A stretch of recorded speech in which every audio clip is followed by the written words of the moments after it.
आज बात राजनीति की। बिहार में चुनाव है, मैं भी चुनाव को देख रहा हूं करीब से। कुछ चीजें जो समझ में आई है वो चाहता हूं कि आपसे शेयर करूं। क्या दलित, पिछड़े, किसान, आदिवासी, अल्पसंख्यकों के लिए अब चुनाव लड़ना आसान है, राजनीति करना आसान है? और क्या अब कोई लालू यादव, रामविलास पासवान, शरद यादव, जननायक कर्पूरी ठाकुर, मान्यवर कांशीराम साहब, मायावती जी नहीं बन पाएगा? अब कोई मुलायम सिंह यादव नहीं बन पाएगा? अब कोई दलित, पिछड़ा, किसान, आदिवासी, अल्पसंख्यक नेता नहीं बन पाएगा? क्या है इसकी वजह? और क्या राजनीति का पैसाकरण कर दिया गया है? दलित पिछड़ों को पहले वोट नहीं डालने देंगे, रिजर्व सीट पर अपने नौकर को जिताएंगे, और जब से दलित पिछड़ों की राजनीतिक पार्टियां बनी उसका पैसाकरण कर दिया गया। और इस सब के लिए चुनाव आयोग भी जिम्मेदार है। नमस्कार, मैं शंभू कुमार सिंह और आप देख रहे हैं नेशनल दस्तक। राहुल गांधी के सवाल उठाने के बाद आज चुनाव आयोग ने खुद माना है कि अब जो वोट का डिलीशन होगा उसमें एक नंबर जाएगा, ओटीपी, जिस शख्स का वोट रजिस्टर्ड है। तो क्या अब तक ये नहीं होता था? कोई भी किसी का वोट कटवा देता था। और जब चुनाव आयोग इतना लूफोल्स, इतना बेईमान है, इसकी तो किसी ने कल्पना ही नहीं की थी। कोई किसी का वोट कटवा दे रहा और चुनाव आयोग को ये पता नहीं था।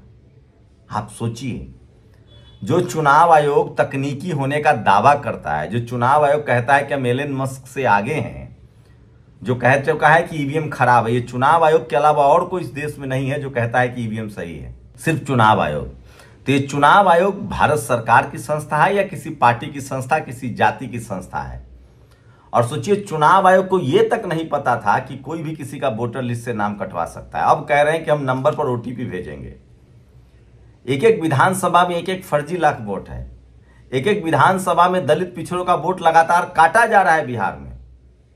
यह भ्रष्ट आयोग हो गया और इसकी विश्वसनीयता नहीं है और इस सवाल का जवाब नहीं दे रहा है।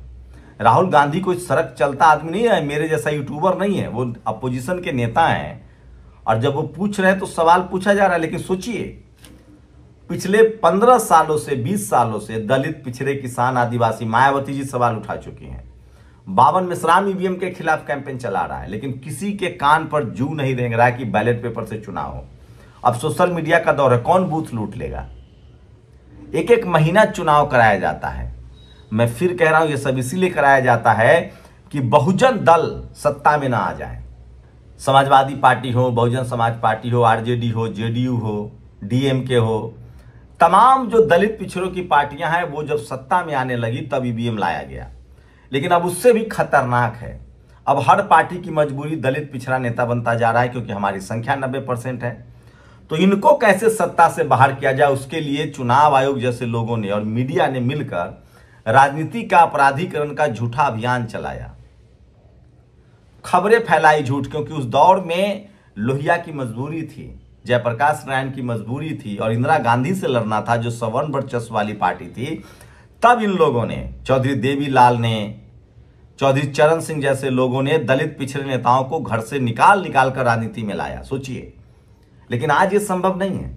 अगर पैसे के दम पर चुनाव होता तो शरद यादव नेता न बन पाते, लालू यादव नेता न बन पाते, रामविलास पासवान नेता न बन पाते, नीतीश कुमार न नेता बन पाते, बाबू जगदेव नेता नहीं बन पाते, जननायक कर्पूरी ठाकुर नेता नहीं बन पाते।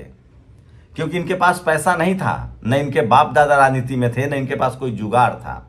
हाँ, ये पहली नस्ल थे जो स्कूल कॉलेज तक पहुंचे थे और लोकतंत्र के लिए, संविधान के लिए और बराबरी के लिए लड़ रहे थे। उसके बाद क्या हुआ? वो तमाम नेता जो उस समय सोशल जस्टिस, सामाजिक न्याय के पक्षधर थे, उन लोगों ने इनको मौका दिया। लेकिन आज खेल बदल गया है। आज 90 के बाद से इस तरह से राजनीति का अपराधीकरण नहीं, पैसाकरण कर दिया गया। अब सोचिए, लोकसभा का चुनाव लड़ना है तो आपके पास 1 करोड़ रुपए तो सरकारी आंकड़ा है।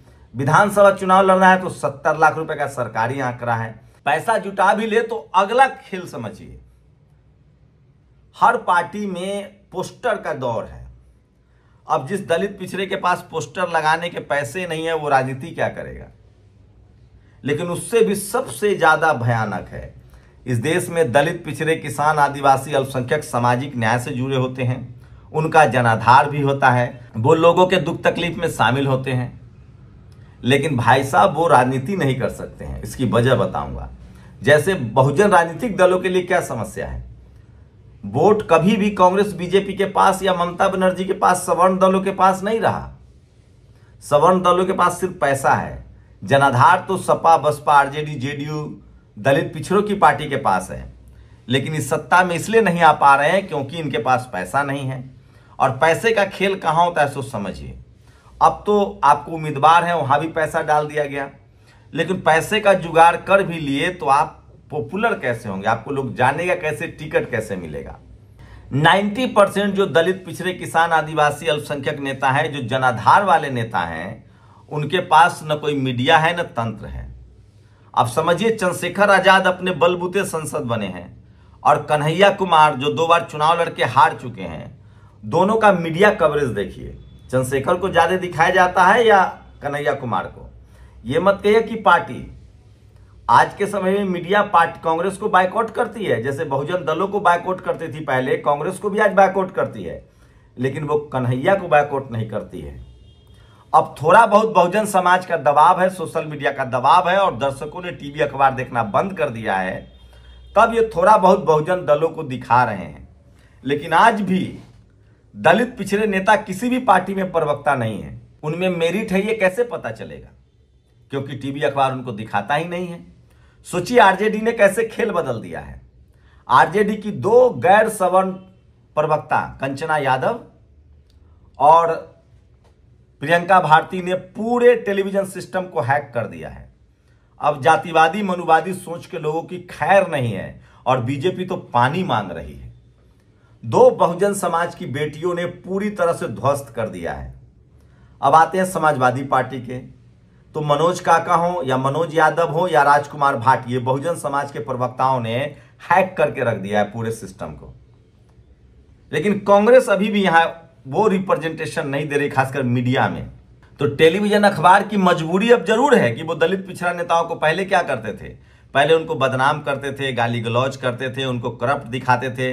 तमाम बहुजन नेताओं को बदनाम किया जो एस्टैब्लिश किसी तरह से हो जाते थे, क्योंकि उस समय लोहिया थे, कर्पूरी ठाकुर थे, चौधरी चरण सिंह थे, देवीलाल थे। इन लोगों ने कांग्रेस के खिलाफ ही लड़ने के लिए दलित पिछड़े नेताओं की एक फौज खड़ी की। लेकिन टीवी अखबार ने तब इनका कैरेक्टर असैसिनेशन किया। शिबू सोरेन को जेल जाना पड़ा, लालू यादव को जेल जाना पड़ा, शरद यादव की आलोचना होती थी, जननायक कर्पूरी ठाकुर के चर्चे नहीं होते थे। लेकिन जब धीरे धीरे स्कूल कॉलेज बहुजन समाज 90% लोग स्कूल कॉलेज जा रहे हैं, अपने बहुजन नेताओं को जान रहे हैं, तब नया खेल शुरू हो गया है। अब कोई लालू यादव को भ्रष्ट कहने की हिम्मत नहीं कर सकता है, बाबा साहब की आलोचना नहीं कर सकता है टीवी पर बैठ के। अब कोई भी दलित पिछड़े नेताओं को गाली नहीं दे सकता है टीवी पर बैठ के।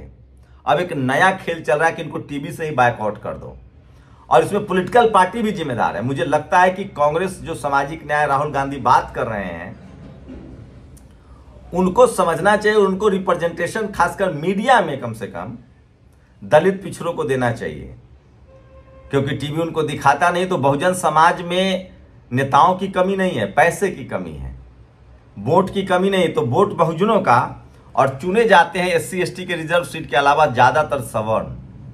ओबीसी के लोगों की संख्या अब जाकर एससी एसटी ओबीसी 90% की आबादी 50% के रिप्रेजेंटेशन तक पहुंची है। लेकिन अभी भी मीडिया में, टीवी अखबार में उनकी स्पेस नहीं। इसका नतीजा क्या है? आप एमएलए एमपी तो बन जाएंगे, लेकिन आप मंत्री नहीं बनेंगे। आपको बड़ा मंत्रालय भी नहीं मिलेगा। एससी एसटी इस सरकार में देख लीजिए, फाइनेंस मिनिस्टर कौन है, डिफेंस मिनिस्टर कौन है, सड़क परिवहन मंत्री कौन है? सब ब्राह्मण समाज के लोग हैं, जनरल कैटेगरी के लोग हैं। अब बिहार में एक नया खेला चल रहा है जिससे मैं आपको बताना चाहता हूं, आज में हम लोग इस पर लाइव भी करेंगे। दरअसल लगातार एससी एसटी ओबीसी के वोटर जो हैं बीजेपी का साथ छोड़ रहे हैं, नीतीश जी का साथ छोड़ रहे हैं क्योंकि उनकी उम्र हो गई। तो पिछड़ा, अति पिछड़ा, दलित, किसान, अल्पसंख्यक उनका साथ छोड़ रहे हैं। तो मोर्चे पर लगा दिया गया है किसको? आरएसएस के बी टीम, बीजेपी के असली बी टीम कौन है? प्रशांत किशोर पीके। वो जानबूझकर सम्राट चौधरी को गाली दे रहे हैं ताकि कुशवाहा समाज और मजबूती से सम्राट चौधरी के साथ जाए। वो जानबूझकर नीतीश कुमार को गाली दे रहे हैं ताकि जानबूझकर कुर्मी समाज नीतीश के कुमार एकजुट हो जाए। ये भी बीजेपी की रणनीति है कि सम्राट चौधरी हो या नीतीश कुमार को, उनको गाली सुनवाओ ताकि उनका समाज उनके साथ हो। मैं फिर कह रहा हूं, ओवरऑल बीजेपी से बचिए, और दलित पिछड़ा नेताओं के लिए, चाहे बीजेपी के गठबंधन में हो या सम्राट चौधरी हो, वहां भी आपकी मुश्किलें हैं। वही खबर यूपी की आजम खान को लेकर तमाम अटकलबाजी है, वो किस पार्टी में जाएंगे भविष्य तय करेगा। लेकिन सोचिए मीडिया किस तरह से तिल का तार करती है और दलित पिछड़े नेताओं को बदनाम करती है। सोचिएगा जरूर कि राजनीति दलित पिछड़ों के लिए कितना मुश्किल है। इसलिए अपने क्षेत्र में बने रहिए और सोशल मीडिया का इस्तेमाल कीजिए, हो सकता है आपको मौका जरूर मिले। तो अगर आप बहुजन हैं, दलित हैं, पिछड़े हैं, किसान, आदिवासी, अल्पसंख्यक हैं, तो आपके पास कोई लॉबी नहीं है, क्योंकि आपके पत्रकार नहीं हैं, आपको टीवी अखबार में मौका नहीं मिलेगा। लेकिन क्षेत्र में डटे रहिए, बने रहिए, देर सवेर आपको मौका मिलेगा जरूर। शुक्रिया। दस्तक की आपसे गुजारिश है कि अगर इसको बचाना चाहते हैं तो नेशनल दस्तक को सब्सक्राइब करने के लिए रेड कलर के सब्सक्राइब बटन को दबाएं, फिर बेल आइकन की घंटी दबाएं। नेशनल दस्तक को बचाने के लिए बहुत जरूरी है कि हर खबर को शेयर करें, लाइक करें, कमेंट जरूर करें।